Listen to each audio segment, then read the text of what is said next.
So welcome to this session of TWIM Sutta readings and discussion on meditation. So just to start with, let us just recall the attributes of the Buddha, that he was self-awakened and fully enlightened. And the traditional form of this is a simple Pali chant. Namo tassa bhagavato arahato samma sambuddhassa. Namo tassa bhagavato arahato samma sambuddhassa. Namo tassa bhagavato arahato samma sambuddhassa. And today we're going to look at a sutta from the Majjhima Nikāya. It's Majjhima Nikāya 138, and it's entitled the Uddesavibhanga Sutta. And this is literally an exposition in the form of a summary for practice. Thus have I heard. On one occasion, the Blessed One was living at Savatthi in Jeta's Grove, Anathapindika's park. There, the Blessed One addressed the bhikkhus thus. Bhikkhus, venerable sir, they replied. The Blessed One said this. Bhikkhus, I shall teach you a summary and an exposition. Listen and attend closely to what I shall say. Yes, venerable sir, the bhikkhus replied. And the Blessed One said this. Bhikkhus, a bhikkhu should examine things in such a way that when he is examining them, his consciousness is not distracted and scattered externally, nor stuck internally. And by clinging, he does not become agitated. So here at the start, we have the invitation to have an examining mind. So this is one of the factors of enlightenment, one of the bhujāngas, investigation. To have the awareness in the mind to examine, but not in a way that creates this sense of being distracted or scattered, or in the sense of being stuck, or in the sense of being agitated. And the Sutta goes on to explain what these aspects are like and how to work with them. If his consciousness is not distracted and not scattered externally, nor stuck internally, and if by not clinging, he does not become agitated, then for him, there is no origination of suffering. No origination of birth, aging, and death in the future. So this aspect of distraction, or being stuck, or being agitated, are descriptions of things that take us away from our capacity to release from this sense of suffering. And so they're fundamental to the practice. If we recall the Four Noble Truths, the first is that suffering, or dukkha, exists. Not that everything is dukkha, but that dukkha exists. And when we look at the teaching of the Buddha, everything has the capacity to create the experience of suffering within us, not because it's an innate quality of the thing itself, but that we create it by our relationship with that thing. So, suffering exists. There's the origin of suffering, and then there's the cessation of suffering. And then there's the path to the cessation of suffering. And the origin of suffering is described as this attachment or aversion to the experience. The cessation of suffering comes from addressing that attachment or aversion by moving away from this, if you like, stickiness in the experience to something which is free and open, And how do we do that? Well, we work with the Noble Eightfold Path. And an aspect of that Eightfold Path is this capacity not to become distracted, not to become stuck, and not to become agitated. So that is what the Blessed One said. And having said this, the Sublime One arose from his seat and went into his dwelling. Now, this would quite often happen. The Buddha would give a summary of something. And if the listening bhikkhus were not quick off the mark and asked for an explanation, he would simply stand up, go off, and return to wherever he was meditating. And so then, soon after the Blessed One had gone, the bhikkhus considered, now, friends, the Blessed One has risen from his seat and gone into his dwelling after giving a summary in brief, without expounding the detailed meaning. Now, who will be able to expand this in detail? Then they considered the Venerable Mahākāccana, as is praised by the teacher and esteemed by wise companions in the holy life. He is capable of expounding these details and meanings. Suppose we went to him and asked him the meaning of this. And so, as on previous occasions, they went off to Mahākāccana, and he received them, and they requested an explanation of what the Buddha said, and he would castigate them. Why have you come to me when you had, if you like, the full truth available to you through the Buddha? And only reluctantly would he then go on to explain. Then listen, friends, and attend closely to what I shall say. Yes, friend, the bhikkhus replied. The Venerable Kāccana said this. How, friends, is consciousness called distracted and scattered externally? Here, when a bhikkhu has seen form with the eye, so that might be anything, anything that we can notice visually. If his consciousness follows after the sign of that form, in other words, becomes the experience, entices the mind towards it, and it becomes tied and is shackled by gratification. In other words, it finds pleasure in what it sees. And in that finding pleasure, there is, if you like, the object becomes sticky in terms of our consciousness. Our consciousness then gets drawn and stuck onto it. Is tied and shackled by gratification in the sign of this form, is fettered by the fetter of gratification. So a fetter is, if you like, something which binds our attention. Then his consciousness is called distracted and scattered. So this is, something visual, but it applies to all of the six senses. And the thing to remember in Buddhist teaching is that we have the five classical senses: the eye, the ear, the nose, the tongue, and the contact with the body. And the sixth sense, which is the mind and thoughts. And so Mahākāccana goes on to explain all of these. When he has heard a sound with the ear, smelt an odor with the nose, tasted a flavor with the tongue, touched a tangible with the body, cognized a mind object with the mind. And a mind object could be an image in the mind, a reflex image, it could be a thought, it could be anything that actually manifests in the mind, which or attracts our attention.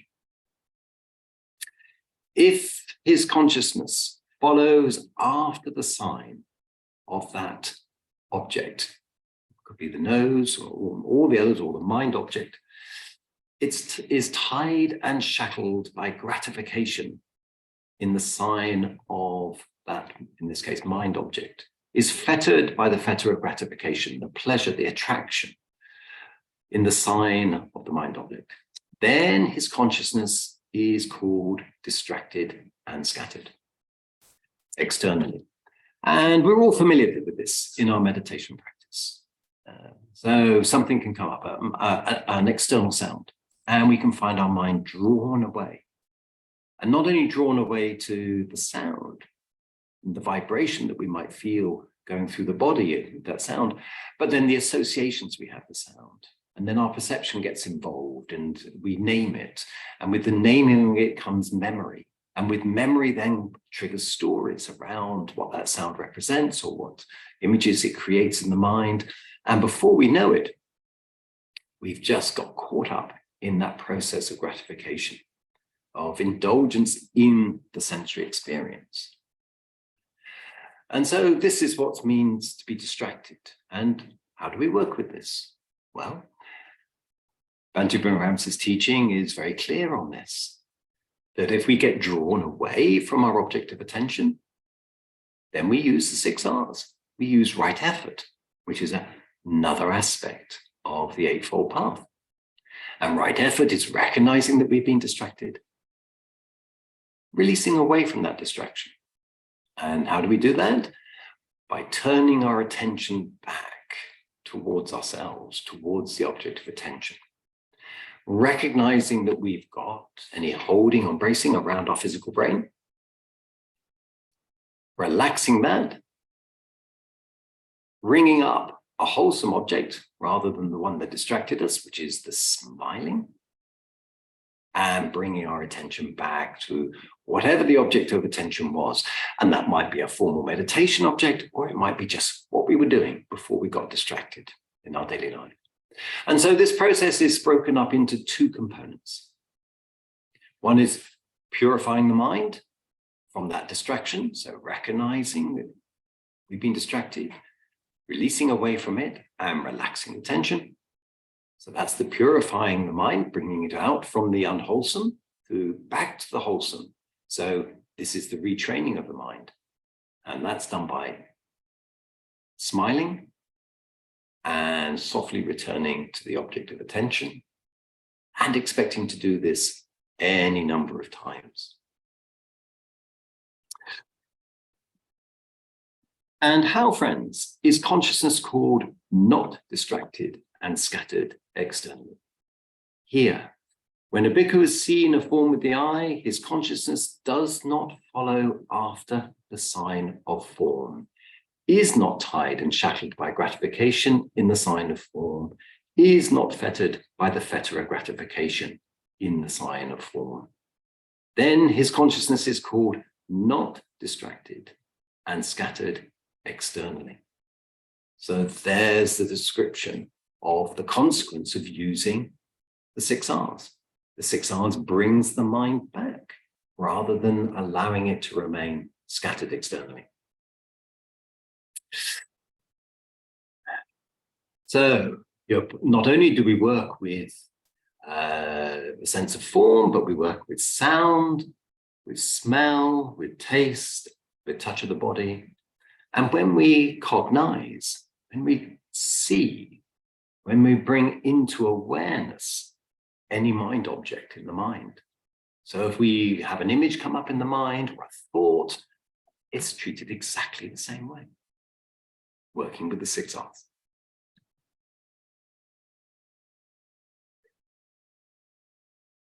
And how, friends, is the mind called stuck internally? Now, the Pali for the word stuck here is very interesting. It's a word called santi thiti. And indeed, it means stuck. But it also has another meaning, which is unslackened. And I prefer that perspective. Because if we think of the mind as unslackened, it means the mind is tight.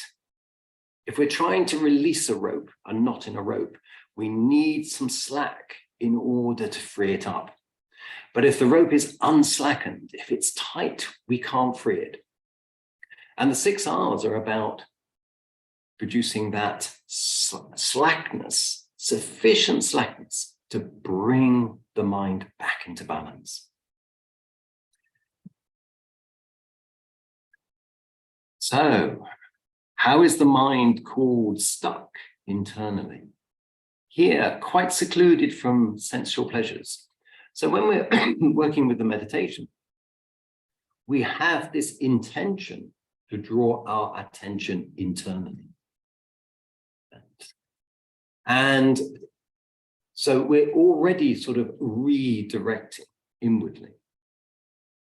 Quite secluded from sensual pleasures. So we're coming out of the senses, bringing our awareness inward. Secluded from unwholesome states. Those are the ones that we take personally, that take our mind away from our practice. A bhikkhu enters on and abides in the first jhana. So what is the first jhana? The first jhana is a state of mind. And it's a state of mind where the hindrances are temporarily suspended. And the hindrances are the sense of ill will, the sense of attachment, the sense of sloth and torpor, sense of skeptical doubt about the practice, and that sense of restlessness and agitation. When we move into the first jhana, these hindrances are temporarily suspended, which is and first jhana is accompanied by applied and sustained thought, with rapture and pleasure born of seclusion. If his consciousness follows after the rapture and pleasure born of seclusion, is tied and shackled by gratification in the rapture and pleasure born of seclusion, then his mind is called stuck internally. So here's something interesting. We've suspended the hindrances, which is a very positive thing to do. And as a consequence of that, first jhana is present as an experience in the mind. So in that sense, it's wholesome because the hindrances are not present. But then, if we become attached to that experience, rather than simply observing it, then we become stuck again. So here's this tricky balance, that we develop a wholesome state of mind, the jhana, but we need to simply observe it and not hold on to it. And the Buddha has talked in other suttas about how before he was enlightened himself, he would notice the temptation in the jhanas to just stay in this pleasant abiding. And he would see that this wasn't allowing him to move on, that he became stuck. And so he needed to recognize that there was also this sense of danger. And danger means stuckness. There's this temptation, if you like, in the mind, or this proclivity in the mind to hold on to things, particularly pleasant experience.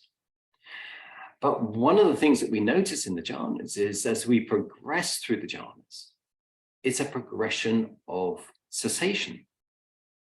It's not that we acquire more and hold on to more. It's that we softly let go of a progression of things. And that's the way we progress through the jhanas, with this soft letting go. And so if we attach to an experience in the jhana, we're not going to let anything go.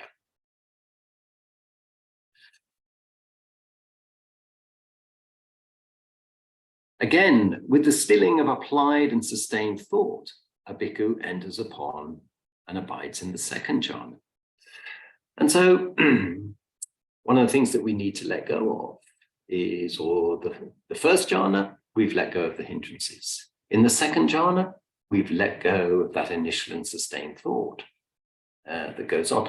And in the second jhana, typically this would be called noble silence. The mind actually becomes silent of this discursive verbalization. And when in second jhana, this is born of or has self-confidence and singleness of mind without applied and sustained thought, and has rapture and pleasure born this time of this collectedness. Okay, so we're developing the collectedness in our mind as we begin to move through these states of understanding. If his consciousness follows after the rapture and pleasure born of this collectedness, then his mind will become stuck internally. And Bhante Ramsey would often describe how if you over-identify with the characteristics of jhana states, then your practice won't develop, because the jhana states are simply conditioned states. They're there because the circumstances for them are present, and so they arise. And when the circumstances change, they'll disappear. So if we hold on to them and want them to be present, we'll become disappointed when we can't make that occur.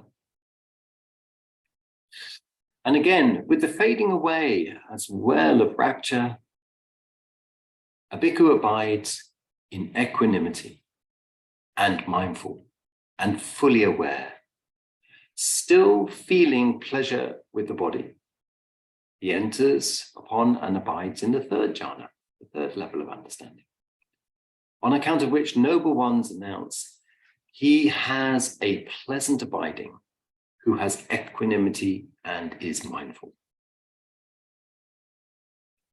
And so this state in the third jhana is a deeply pleasant experience, a deep sense of contentedness. This is sukha.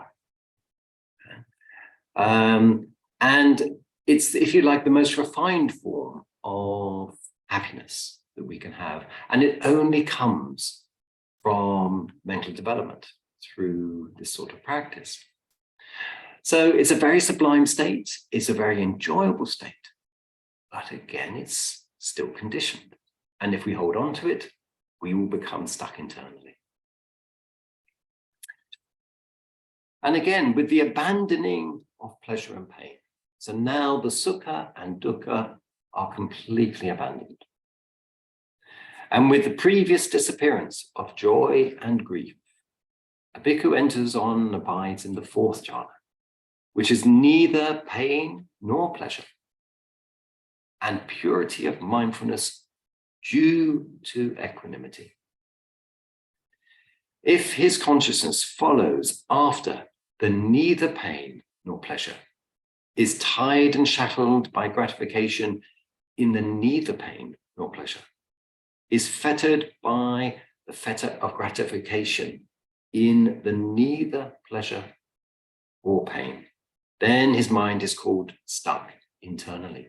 So we can see here that as the states of mind become more refined, the state of neither pleasure nor pain corresponds, if you like, to something of the quality of the equanimity that's being developed here. And yet we can still be attached to the equanimity.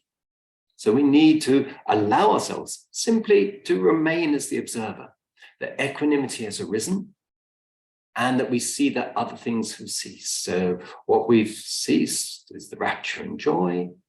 What ceased is the sukha, that deep sense of contentedness. But what we do have is now a feeling of neither pleasure nor pain. And this is the start of when, for instance, our physical body begins to disappear in terms of sensation. Because there's no longer attachment to pleasure or pain. There's a deep release in the body, a deep release in the mind. And we don't have that physical sensation of the body being present, which is associated with tension. So as our tension disappears, and more subtly we begin to release this, then what we find is that our awareness of the body begins to disappear. It's not that it actually disappears, but the sensation of it does. So whole areas of our body disappear perhaps the hands, the feet, the legs, the torso. And just being aware of this, rather than having an attachment to it or an aversion to it, but simply staying in the observing mind, allows us to begin to move through the various stages of equanimity that are the arupa jhanas.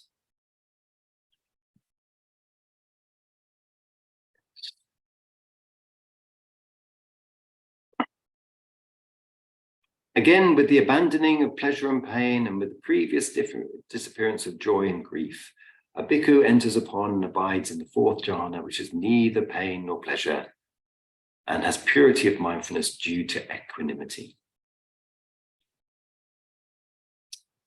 If his consciousness follows after the neither pleasure nor pain, is tied and shackled by gratification in the neither pleasure or pain, is fettered by the fetter of gratification in the neither pain nor pleasure, then his mind is called stuck internally.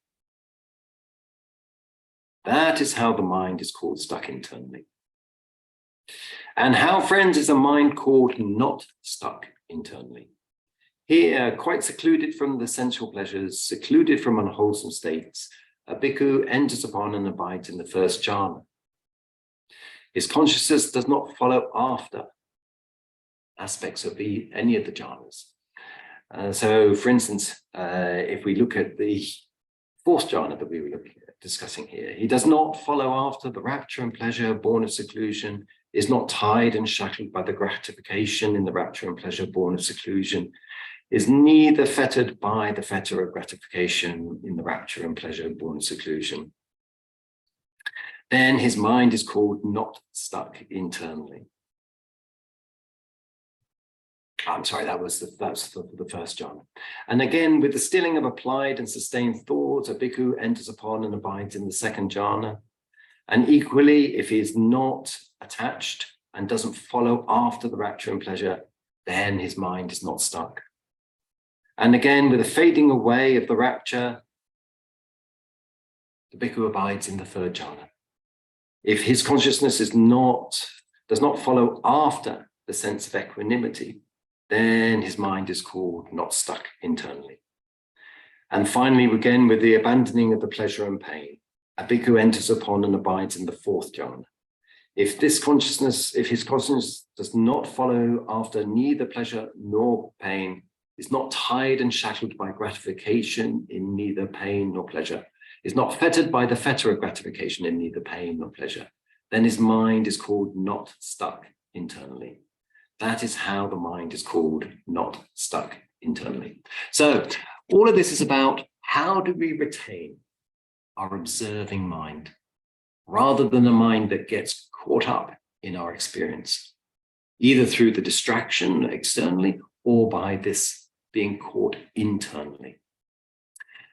And the way here is to see that both of these have components in them which are about attraction or aversion.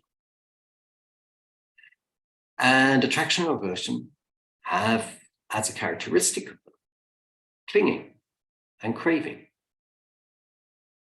And so one of the things that we should develop is this capacity to be aware of what craving looks like. And craving has this aspect of tension about it. And this is why right effort is central to the practice. What we need to be is become sensitive to the arising of this tension. And the arising of the tension comes when the attachment is there. So this is why the 6 R's are so important. We need to recognize the arising of this tension, which comes when the mind is distracted. And it can be distracted because it's too stuck with our experience and so has lost, if you like, the breadth of awareness and is now so narrowly focused on the experience. Or it can be distracted because the mind has gone outward, away from the object of attention. So the 6 R's are to recognize that either of those occurred, and then to release away from that, to relax the tension around our brain, to softly smile, and then come back to the experience. And this is the, not only is this doing the right effort, but it's also cultivating what are called the 7 factors of enlightenment. So you may recall a little while ago, in one of Bhante Dharmakabesi's talks, he was working with a sutta where members of other sects were saying, we practice mindfulness. Our teacher practices the Brahma Viharas, loving kindness, compassion, sympathetic joy, equanimity.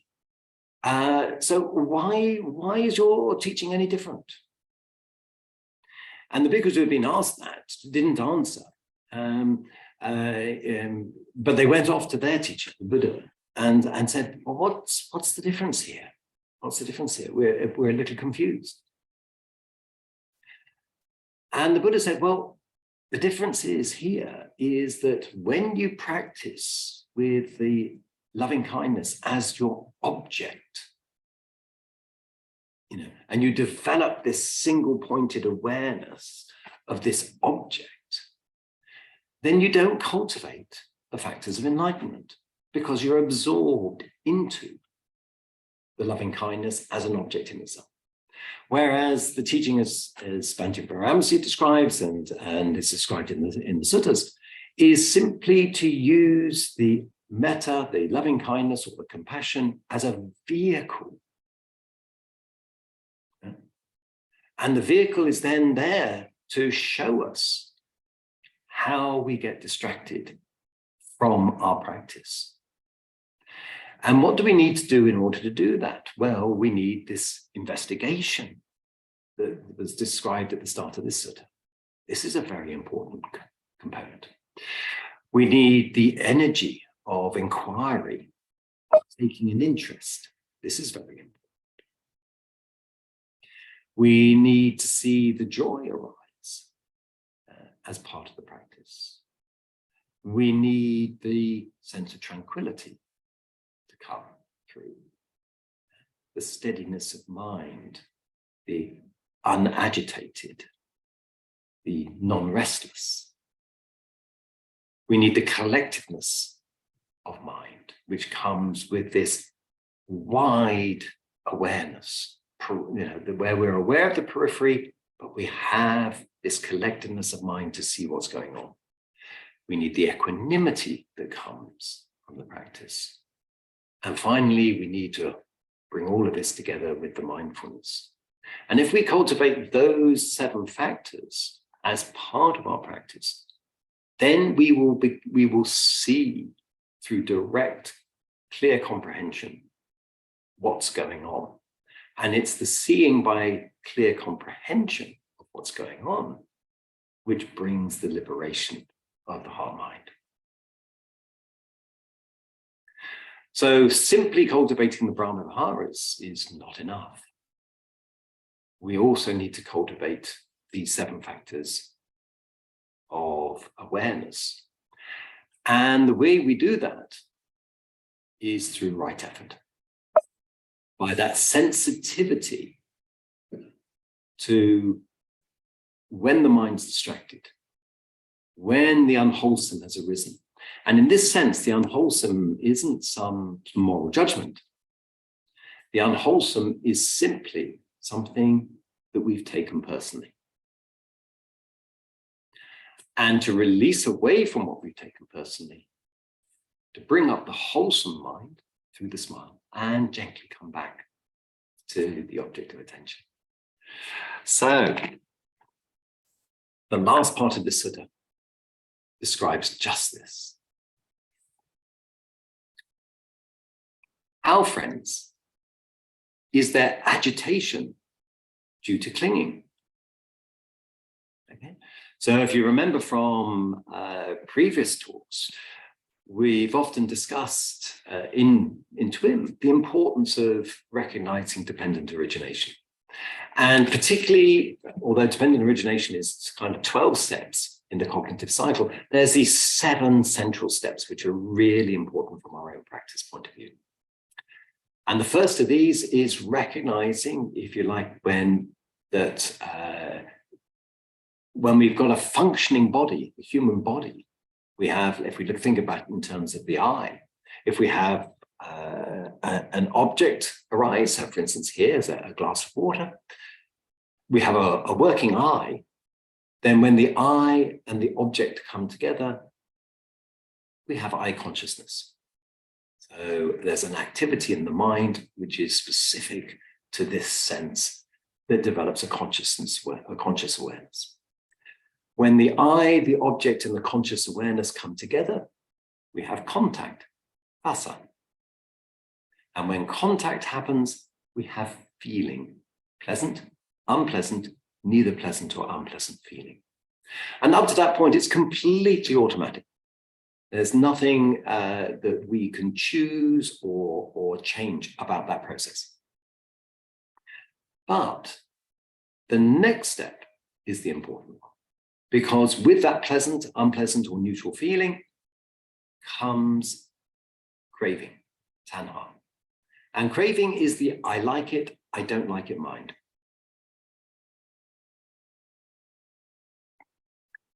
And with that response comes what's being described in the sutta here, clinging.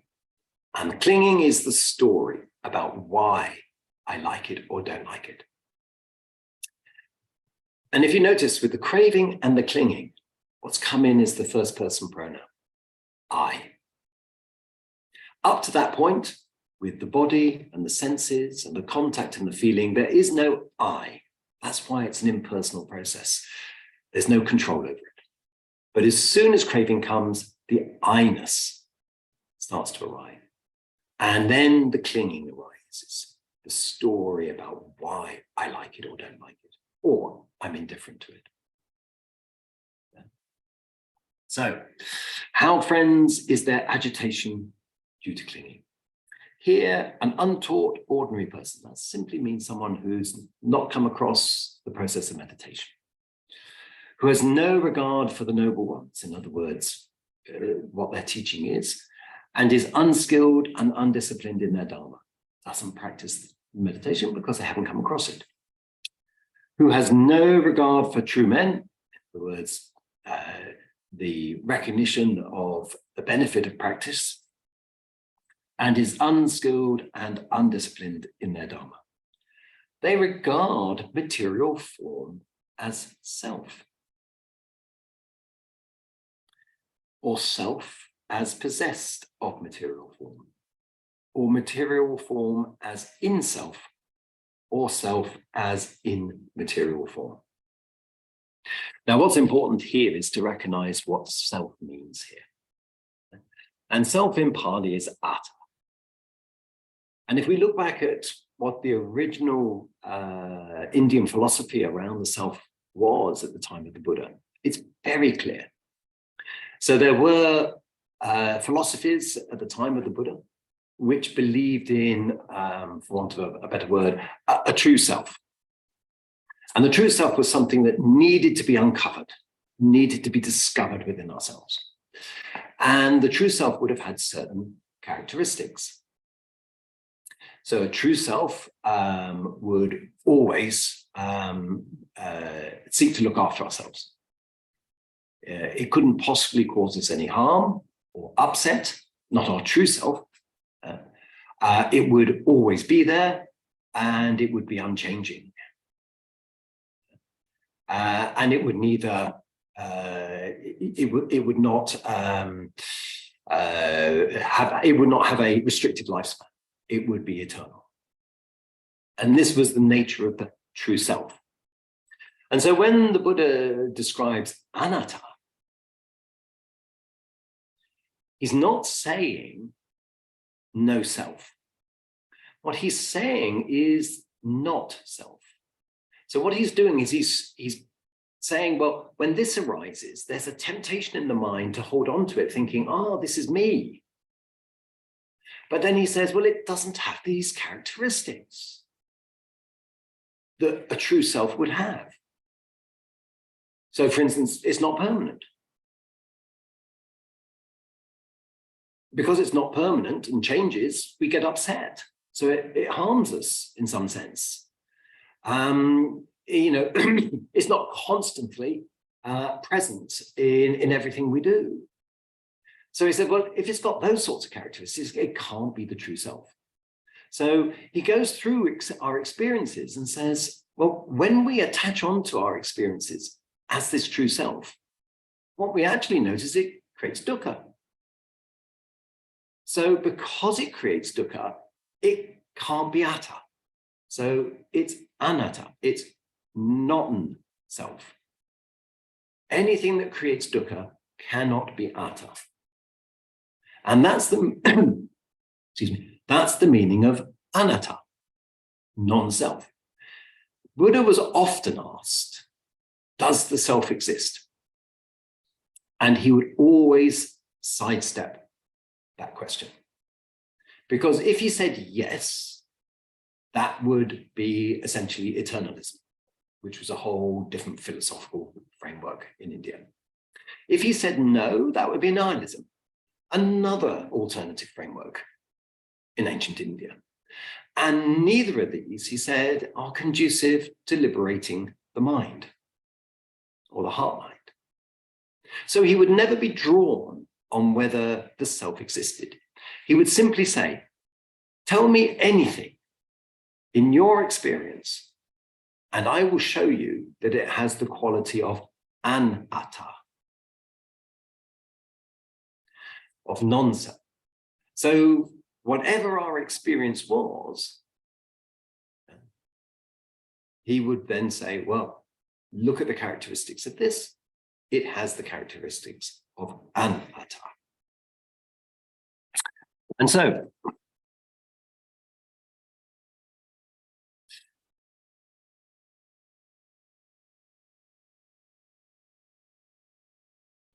when this person who's not a meditator regards material form as self, or self as in material form, that material form of his changes and becomes otherwise. So he sees that it's not permanent in its characteristic in some aspect.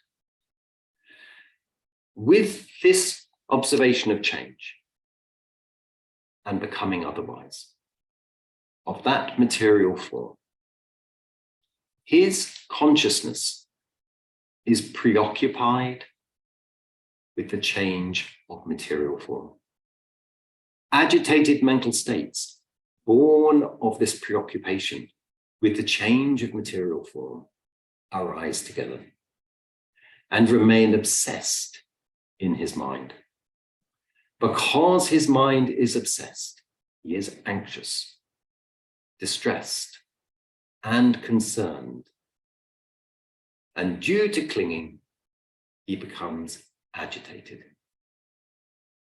And the clinging is this identity with this form. Because there's this identity of making it me, mine, or my own, when it changes, it feels personal. And so when we take things personally in this way, we set ourselves up to experience dukkha.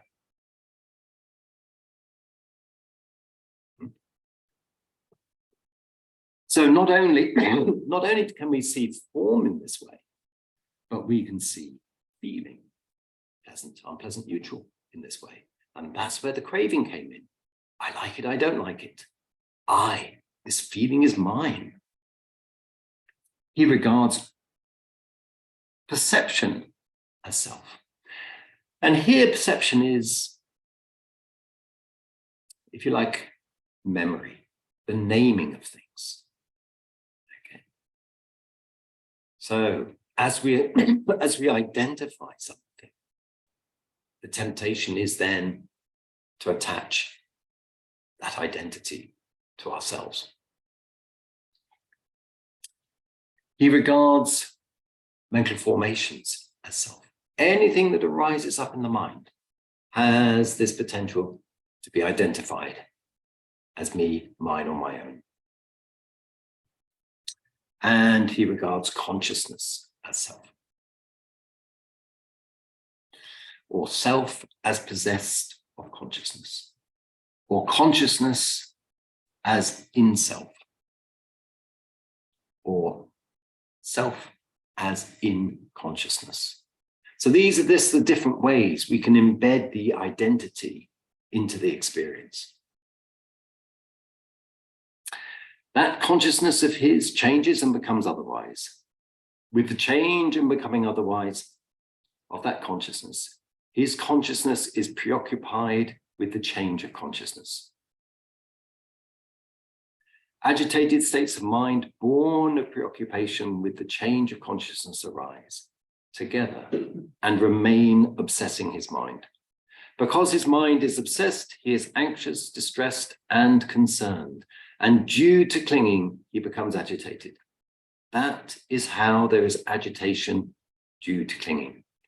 So when we take our experience personally, and that's the process of making it me, mine, and my own, that's the unwholesome process, which is the start of the distraction in the mind, which the 6 R's are then there to rebalance us from.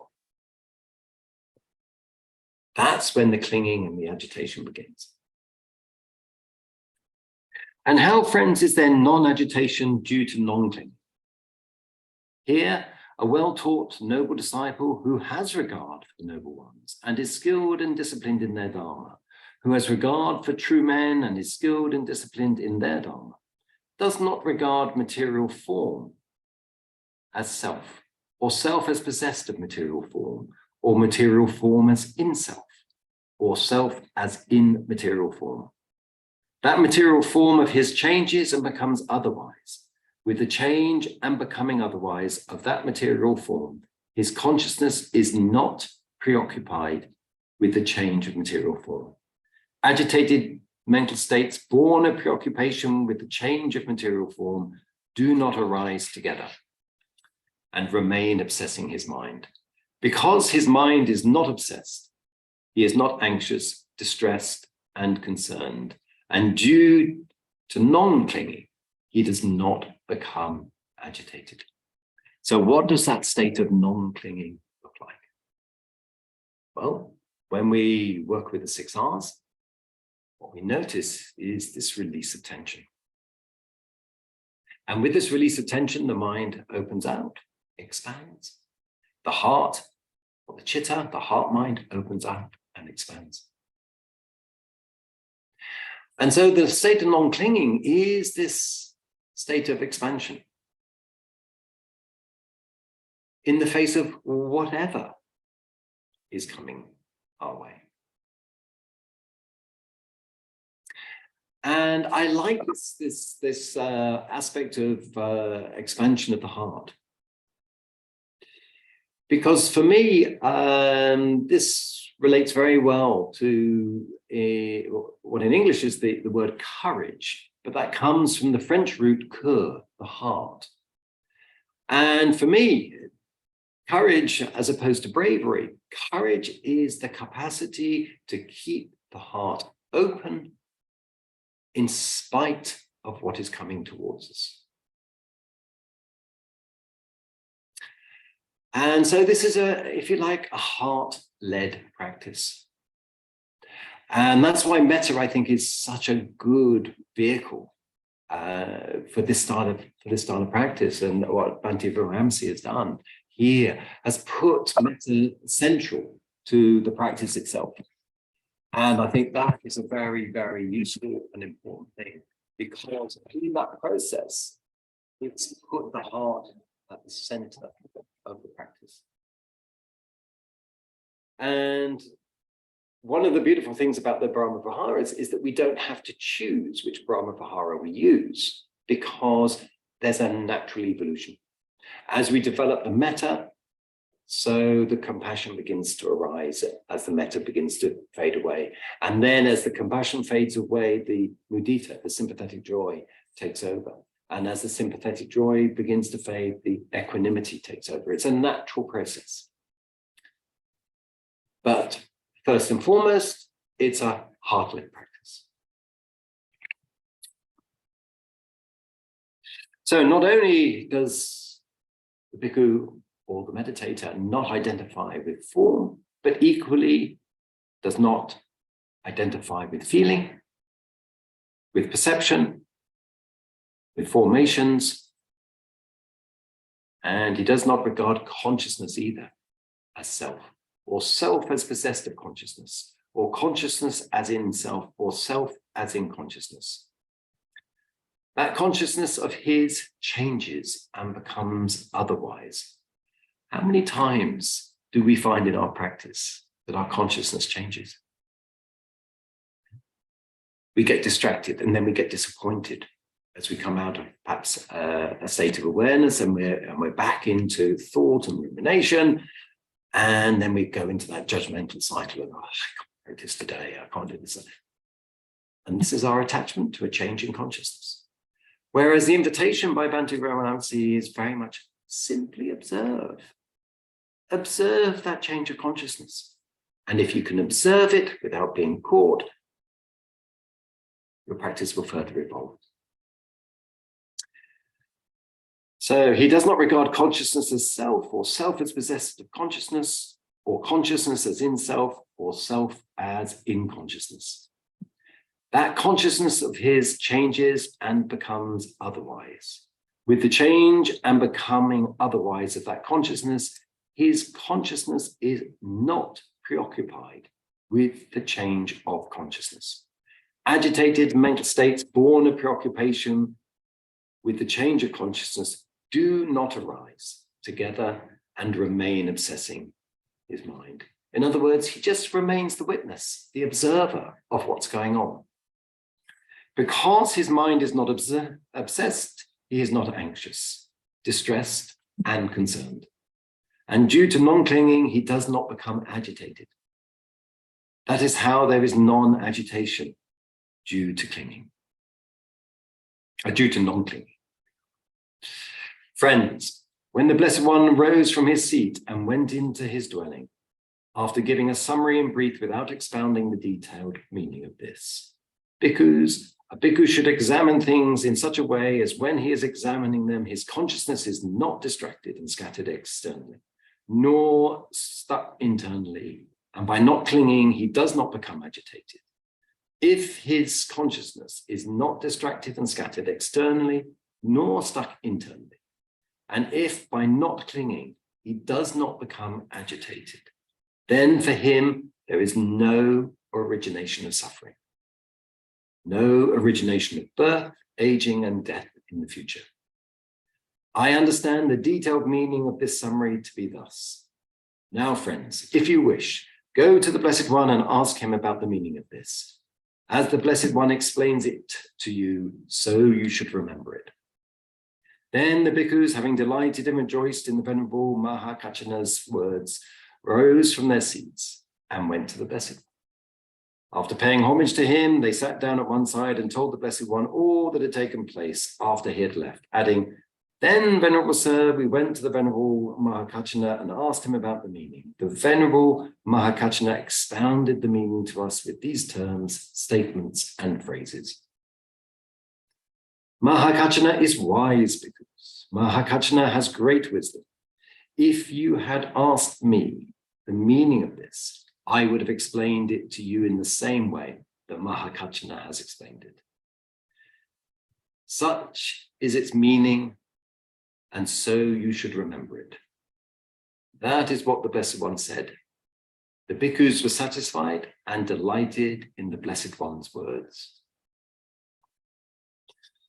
So that's the end of that sutta. And, so maybe let's just take a few moments to reflect on all that's been described. So just sit comfortably, quietly.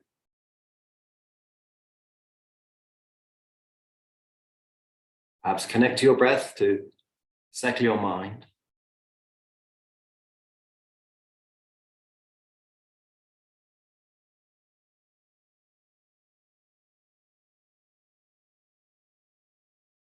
And then bring up the feeling of loving kindness to whatever stage of the practice that you're practicing right now.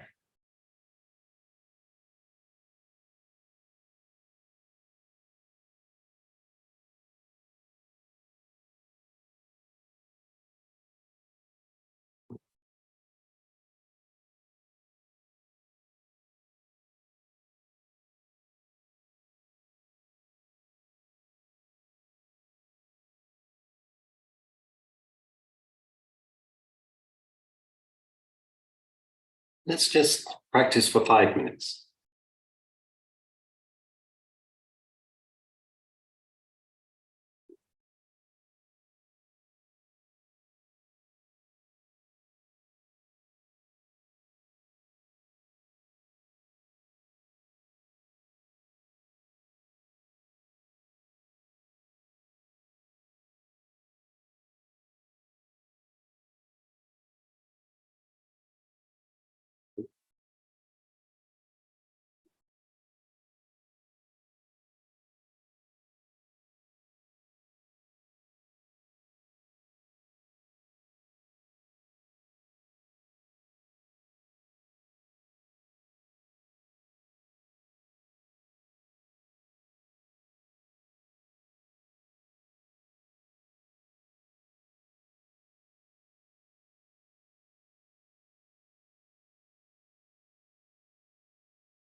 Now bring your attention back to the sense of contact with the seat, the chair, or the floor.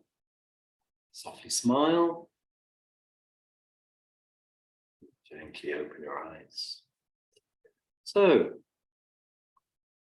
there's, even though the sutta is short, there's a lot of content there.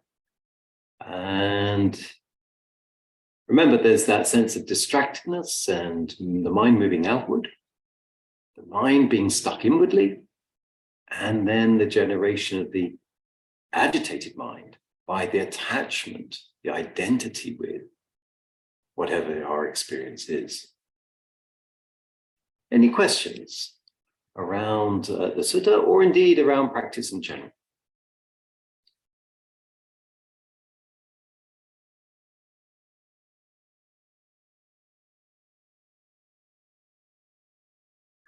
And if you can, please just put your video up so that we can just connect with everyone who's with us today.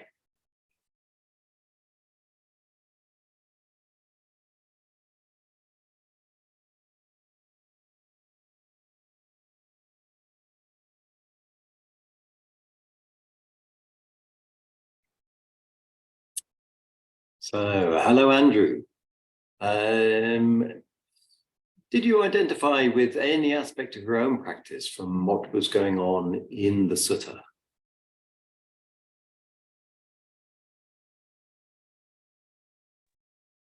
Hi, thanks for sharing. Yeah, thanks for sharing. I will look into the Sutta and read again. Okay. And Manisha, how did you get on? Okay. Or Alison, how are you? I'm well, thank you, Hugh. I thought it was fascinating. Just and I thought the what really came out for me is how easy it is to slip into that personal identification, and that almost it's tautological to say I'm acting from a wholesome place. Almost, do you know what I mean? Because and yet of course we sometimes need to use that language, but every time we do, it sort of leads us away from the point, which is, it's almost like saying I'm a funny person. No, someone else has to say that about you. You've got a good sense of you can't say it about yourself. And the same with the journey. Every time one's tempted to say this is the place I'm at with it, or this is how my practice is going, or anything, you've actually moved yourself away from it. So I thought many parts of the sutta, as you described them, on one level it was just expansive, just to hear the words and just to sit with them as an experience. I found helpful, just a releasing experience. But then on the personal level, I thought, there's so much that's really helpful there in bringing out the dangers of becoming attached to where one perceives oneself to be on the journey, and that the Sutta's words brought that out very helpfully, and almost gave a definition to some things at times on my own journey, looking back on teachings, historic teachings. I thought, that's helping me find a place in the Buddha's teachings for where I felt a discomfort, but not known why, because it sounded wise, but it's helped find a labeling for that discomfort, if you like, of how one can be felt to be being led in a wise direction and then losing faith in that and thinking, the Buddha's explaining that there in that sutta, or that's helped be drawn out there. It's very interesting the way that we the way the mind naturally tries to draw towards identification, and it's that natural reflex, if you like, which is what we're inviting ourselves to challenge. It's, if you like, that's the automatic pilot. It's the thing that we've learned to do. And the invitation from the Buddha in the teaching is to unlearn that process. And in the unlearning, what we actually see is that there's so much more. The thing about automatic pilot is there's no awareness anymore. It's a learned experience. It's a learned reaction. What we're inviting is to come back and see the components of that. And as we see the components of that, then we begin to see, if you like, where we switch onto the automatic pilot and where we have the choice to do something different. And one of the things that comes from that is, of course, a greater sense of responsibility, a responsibility in the choices we make.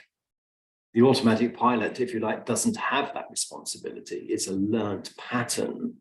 So we no longer question it. And so we no longer see it for what it is. And in many respects, in many aspects of life, that automatic pilot has served us well. But it hasn't served us well in this discriminating awareness and this clear comprehension. And so what I like about this sutta is that it doesn't offer us I was going to say a placebo. You know, you meditate and you'll feel better. It's not saying that. It's saying you meditate and you'll understand the problem. Yes, And understand. that just captures it. Yes, yeah.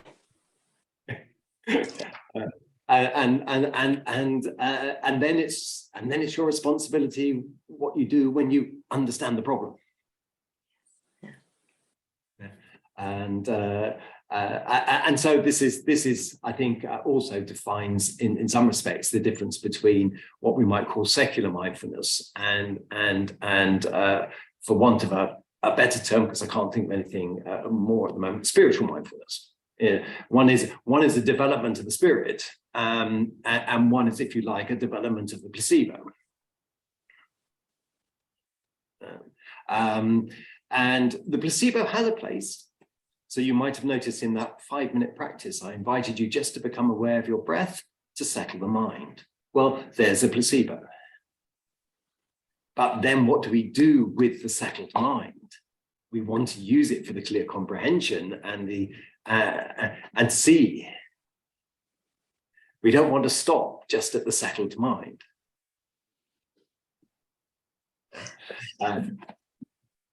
I was going to say also that what I got from the Sutta, it seemed to also warn of those dangers. If you, from the settled mind, you could then think, oh, I'm taking a right action, but you're just can be refining your autopilot then, rather than refining your understanding, the inquiry into the process. And at every step, you can allow yourself to be sent off down the, oh, I'm doing, look at me right acting over here, rather than back, observe the process, yeah. Sort of thing. So that settling could be like a numbing out. You know, I'm not affected by this. Yeah. And so we can feel that somehow the practice is working. But actually the numbing out is not giving us the clear comprehension. So it's not going to change us. We're not seeing our involvement in what's going on. And Sister Kima often will describe as things are not done to us, they come from us. So we're the person that's doing the doing, even though we might be experiencing something we don't want. And that's the liberating comprehension, because if it is coming from us, that's something we can do something about. And so those are the steps for liberation. If we simply thought that the practice was simply to allow us to remain here unfazed about anything, you know, a bit like a Teflon coating, if you like, then where's the growth? Where's the growth for us? Whereas if we can see how we generate it all ourselves, then there's the roadmap for growth. And for me, that's the teaching which is liberating, because that's the only thing I can control. That's the only thing I can develop. I can't control what's out there. You know? So let me just see what we got here. Yes, Andrew, it is Majjhima 138. Any further comments, Andrew? Anything from what we've just been saying? Can you repeat a bit of the last? I think the last few paragraphs it mentioned about that when he regard the feeling as self and those as self, and then how he turn, or what's the answer so that they don't become frightened, worried, and concerned. So what is the point? What is the key point for that? Well, when we identify with our experience and make it about me, so we have this triplet in the suttas of me, mine, and my own. They're subtly different ways of identifying the aspect of owning things. So one of them is to make it feel as if it's part of me. One is mine, so think that I can possess it. And one of it is to make it my own. In other words, that I am. This is the conceit about the experience of sense of I. These are subtly different ways that we can attach identity, attach this sense of atta to the experience. But if we can allow ourselves to let go of that attachment, and that's this releasing and relaxing, letting go of the craving, then we begin to see the experience for itself, for what it is, free of this sense of me, mine, and my own. And so we see, first of all, that it's not under our control, because if it was part of me, it should be under my control, but it's not. That it's impermanent, it changes. And with that change, if I don't identify with it, I don't get upset. But if I have identified with it, and then it changes in a way that I'm not controlling, then I can have that sense of dukkha about it.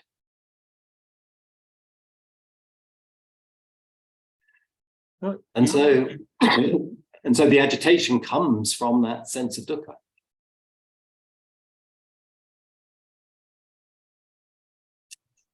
For me, I see the key sentence for the whole thing is they don't regard form as self, self as having form, form in self, or self in form. Then when this is the key answer, is it?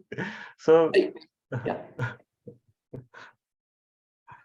So yes, I agree with you. When we begin to sort out how we create this sense of atta, and we through identity, and then we begin to disassemble that, then this is a liberating recognition of the way things are.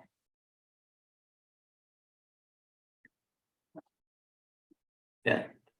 And that's what the Buddha is describing. Remember, we've got the I think it's the Tilakkhana. We've got anicca, which is impermanence, dukkha, which is this unsatisfactory nature of identifying with things that then change, and then we have anatta, which is this sense of non-self. And these are three things that need to be understood clearly. But in the Buddha's dispensation, there are other things that also need to be understood. And one of them is this dependent origination. Seeing how, contact leading to craving, leading to clinging, contact leading to feeling, leading to craving, leading to clinging, and then leading to the habitual responses. Seeing that process is a very important insight as well, because the teaching of anatta, dukkha, and anicca predated the Buddha, but dependent origination was something which he specifically developed to explain this clear comprehension. And when we begin to see this clearly in our own lives, in our own direct experience, we automatically see the three marks. And there, I think it's in the Vinaya.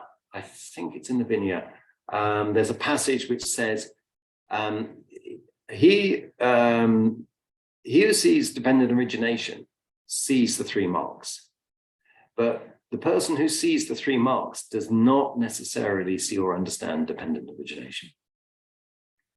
So that's where the dependent origination causality is important. And that is why it's important to develop the conscious, the aware jhanas, because that shows you and develops your capacity to see dependent origination. And that occurs when the factors of enlightenment become balanced. And that's why when I mentioned during the talk that there were these other sects who were also developing the Brahma Viharas, also developing mindfulness or concentration, but the teaching was not the same, or the outcome of the teaching was not the same, because the factors of enlightenment were not being developed. And that's because the single-minded, single-pointed focus on the Brahma Viharas, rather than using them as a vehicle for awareness. Is that okay? Yes, thank you. Okay. Thank you for sharing today. No, thank you very much for the questions. Anything else anyone would like to ask? No? Okay. Well, just to say thank you very much indeed. for joining today. And the questions are always a very interesting and important part of these sessions. So we'll finish with a closing sharing of merit. So you may be familiar with this, you may not, but never mind, I shall just read it out. May suffering ones be suffering free, and the fear-struck fearless be. May the grieving shed all grief, and may all beings find relief. May all beings share this merit that we have thus acquired, with the acquisition of all kinds of happiness. May beings inhabiting space and earth, devas and nagas of mighty power, share this merit of ours. May they long protect the Buddha's dispensation. Sadhu, sadhu, sadhu. Thank you very much indeed. And I look forward to the time we have an opportunity to do this again. Bye now.